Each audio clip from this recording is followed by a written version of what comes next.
मे 2025 रोजी या महिन्यामध्ये पेरणीपूर्व अहमदपूर तालुक्यामध्ये मोठ्या प्रमाणात पाऊस पडला होता आणि या पावसामध्ये शेतकऱ्यांचं मोठ्या प्रमाणात नुकसान देखील झालं होतं।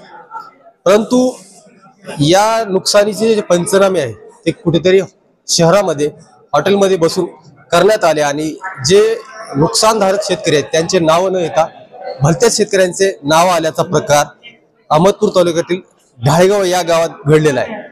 आणि आपण जे पाहत आहात हे जे शेतकरी आलेले आहेत ते तालुका कृषी कार्यालयाच्या केबिनमध्ये आपण पाहत आहात एक गदारोळ या ठिकाणी माजलेला आहे आणि शेतकरी हे जो शेतकऱ्यांचं नुकसान झाल्यानंतर देखील त्यांचे नाव न येता भलत्याच शेतकऱ्याचे नाव आल्यामुळे हे शेतकऱ्याचं आग्रेशन आपण या ठिकाणी पाहत आहात।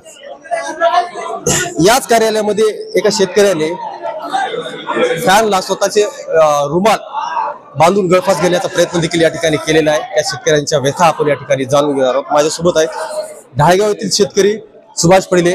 नेमका यांनी हा प्रकार का केला आणि आत्महत्या करण्याचा जो त्यांनी प्रकार केला त्यामागील नेमकी त्यांची काय भावना आहे आपण जाणून घेणार आहोत। आपलं स्वागत आहे। नमस्कार। आपण कृषी कार्यालयामध्ये फॅनला गळफास घेण्याचा प्रयत्न केला, इतकी उद्विग्नता आपल्यामध्ये कुठून आली?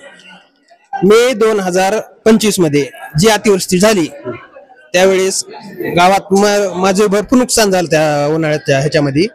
पण त्यावेळेस पंचनामा करण्यासाठी नाळापुरे कृषी अधिकारी आणि तलाठी यांच्या संगनमताने पंचनामे केलेच नाहीत आणि ज्याचे ऍक्च्युअली नुकसान झालंय त्याचं न करता धाब्यावर बसून पैसे घेऊन त्यानं ज्याने पैसे दिले त्याचेच ज्याचे शेतमाळावर आहे तो कुणाचं नुकसान झालं नाही अशाचेच पंचनामे केले आणि त्याच्या ते अनुदानासाठी केवायसीला ते आलं।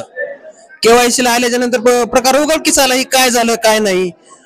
ही संबंधित शेतकऱ्याचं जे ऍक्च्युअली नुकसान झाले त्याचं न करता हे तर ज्याचे पैसे घेतले अशाच शेतकऱ्याचे नाव आले। ही समस्या मांडण्यासाठी आम्ही कृषी अधिकारी तालुका कृषी अधिकारी सजन बागेश्वर यांच्या दालनात आला असता तिथं मंडळ अधिकारी एक कोणीतरी आहे आणि एक मॅडम होत्या त्याने उडीची उत्तरे दिली।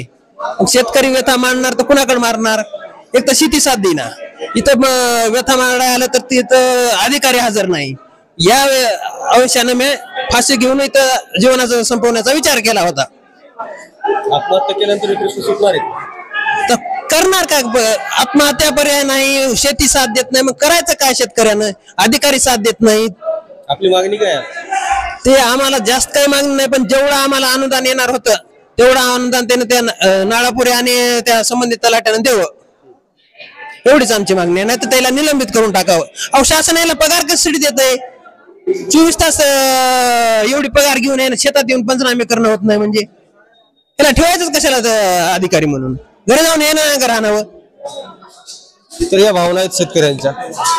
मूळ प्रश्न असा आहे की अहमदपूर तालुक्यामध्ये जे अधिकारी आहेत त्या अधिकाऱ्यांना मुख्यालय राहण्यासंदर्भात शासनाच्या वेळोवेळी सूचना असताना देखील हे अधिकारी मात्र मुख्यालयाने राहतात तालुक्यामध्ये राहून गावगाड्याचा कारभार पाहत असल्यामुळे असे प्रसंग या ठिकाणी आपल्या अहमदपूर शहरामध्ये घडत आहेत। शेतकऱ्यांची फसवणूक झालेली आहे आणि शेतकरी अग्रेसिव्ह आहेत।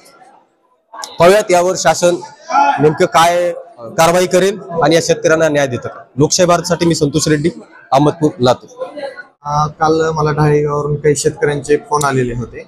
2 ते 3 शेतकऱ्यांचे फोन आले आणि त्यांचे मे 2025 मध्ये जे अवकाळी पावसामुळे नुकसान झालं होतं त्या संदर्भात काही तक्रारी होते। 2 ते 3 शेतकऱ्यांचे फोन आल्यामुळे मी आज माननीय जिल्हाधीश कृषी अधिकारी यांची सकाळी 11 वाजता लातूर येथे आढावा सभा असल्या कारणाने मी तिथं असल्यामुळे मंडळ कृषी अधिकारी किनगाव जाधव साहेबांना मी सदरील शेतकऱ्यांचे निवेदन प्राप्त करून घेण्यासाठी सूचना दिलेल्या होत्या। मी स्वतः लातूर येथे बैठकीला उपस्थित होतो आणि अचानकच मला 12-12:30ला ऑफिसवरून तसेच काही शेतकऱ्यांचे फोन आले की मोठ्या प्रमाणावर शेतकरी जवळपास 100च्या वर शेतकरी कार्यालयात आलेले होते। त्या अनुषंगाने मी तात्काळ मान्य जिल्हाधीश कृषी अधिकारी लातूर यांची परमिशन घेऊन बैठक तशी सोडून इथं उपस्थित झालो। इथं आल्यावर समजलं की ढाळेगाव येथील काही शेतकऱ्यांचे मे 2025 मध्ये जे अवकाळी पावसामुळे नुकसान झाले होते त्या संबंधात काही तक्रारी आहेत आणि संबंधित कृषी सहाय्यकाबद्दलही काही तक्रारी आहेत। त्यांनी त्या आज इथं मांडलेल्या आहेत। तसंच त्यांनी लेखी निवेदन दिलेलं आहे। त्या लेखी निवेदनावर जे अतिवृष्टी किंवा अवकाळी पावसामुळे नुकसान होते ग्रामस्तरीय समिती असते त्याच्यामध्ये केवळ कृषी सहाय्यकच नसून तलाठी ग्रामसेवक आणि कृषी सहाय्यक अशी संयुक्त समितीद्वारे पाहणी होते आणि त्या पाहणीच्या आधारावर याद्या फायनल करण्याचं काम महसूल विभागामार्फत केलं जातं. तर उद्याचा मान्य उपविभागीय अधिकारी मान्य लटकटे मॅडम यांच्या सूचनेनुसार आम्ही बैठक बोलवून त्यावर एक चौकशी समिती स्थापन करणार आहेत आणि त्या चौकशी समितीमध्ये जे कोणी दोषी असतील त्याच्यावर सक्त कारवाई ही नियमानुसार केली जाईल. तर आताच्या चौकशीच्या दरम्यान जिओ टॅगिंगचे फोटो असतील किंवा मे मधला जो पीक पेरा आहे तुमचा रब्बीचा जो पीक पेरा आहे तत्सम जे काही पुरावे लागणार आहेत हे पुरावे तुमच्या कृषी सहाय्यकाकडे उपलब्ध नसताना अजून चौकशी समितीची गरज का असते? नाही, कोणतीही तक्रार जी आल्यावर जे आहे ना त्याची सविस्तर चौकशी करणे गरजेचं आहे. जो अर्ज आलेला आहे त्यामध्ये जे 36 लाभार्थी आलेले आहेत त्याच्यापैकी काही जे तक्रारदारांचं म्हणणं आहे मग त्या बोगस आहेत का ह्याच्यासाठी इथं फक्त आता कृषी विभाग उपलब्ध आहे. संयुक्त समितीचे तिन्ही मेंबर जे आहेत ते उपस्थित असणं गरजेचं आहे. त्यांच्या उपस्थितीतच चौकशी करणं गरजेचं आहे. एकट्या डाळेगावचा हा प्रश्न असून तालुक्यातल्या अनेक गावांमध्ये अशा घटना घडण्याचा आता अंदाज केला जातो. त्या संदर्भात तुम्ही संबंधित तुमच्या डिपार्टमेंटकडून सर्व तालुक्याचा आढावा घेणार? 100% ह्याच्यावर आणि आताच मॅडमने म्हणल्यासारखं रँडमली आम्ही काही तपासण्याही करू. तसेच आत्ताही सुद्धा जी पंचनामे चालू आहेत खरीप 2025च्या अनुषंगाने त्यालाही स्वतः मी वैयक्तिक आणि आमच्या ज्या सुपरवायझन करणारे अधिकारी आहेत त्यांना उपस्थित राहण्याची सूचना देतो. बरं, आता जे अधिकारी होते म्हणजे शेतकरी होते त्याच्यात एक शेतकऱ्याच्या नावावर शेतही नाही पण त्याला यादीत नाव आले. आता जे मॅडमने सांगितल्या सूचना दिल्या जे 2 प्रकारच्या याद्या व्हायरल होल्यात. एक तलाठी सध्याच तलाठी शिंदे साहेबांनी कोणची तरी यादी टाकली आणि त्यांनी डिलीट केलं असं ग्रामस्थांचं म्हणणं होतं. आणि दुसरी यादी आमच्या जे कृषी सहाय्यकाची यादी दिलेली आहे त्याच्यामध्ये 2 त्या शेतकऱ्याचे नाव नाही आहेत.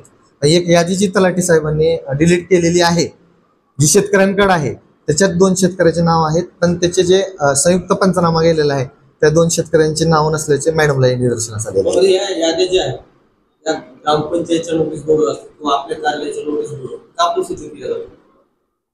याद्या ज्या आहेत आपल्या नोटीस बोर्डवर प्रसिद्ध नाही, ग्रामपंचायतीच्या नोटीस बोर्डवर प्रसिद्ध करणं आवश्यक आहे आणि तशा आम्ही सूचनाही प्रत्येक संबंधितांना दिलेल्या असतात आणि त्याने प्रसिद्ध करणं बंधनकारकच आहे. ते काल अधिकाऱ्याने काही फोन केले होते पैशाची काहीतरी मागणी शेतकऱ्याला मॅनेज करण्यासाठी बोलले गेले होते शेतकरी म्हणून ह्याच्याबद्दल तसं काही चुकीचा प्रकार होत असेल तर निदर्शनास कारवाई होईल. पण म्हणले होते काय झालं आमच्याकडे आहे रेकॉर्ड पण म्हणले होते तसं काय आलं 100% कारवाई होईल. त्याच्यावर व्हॉट्सअप कॉल देखील केले होते असं म्हणणं आहे शेतकऱ्यांचं.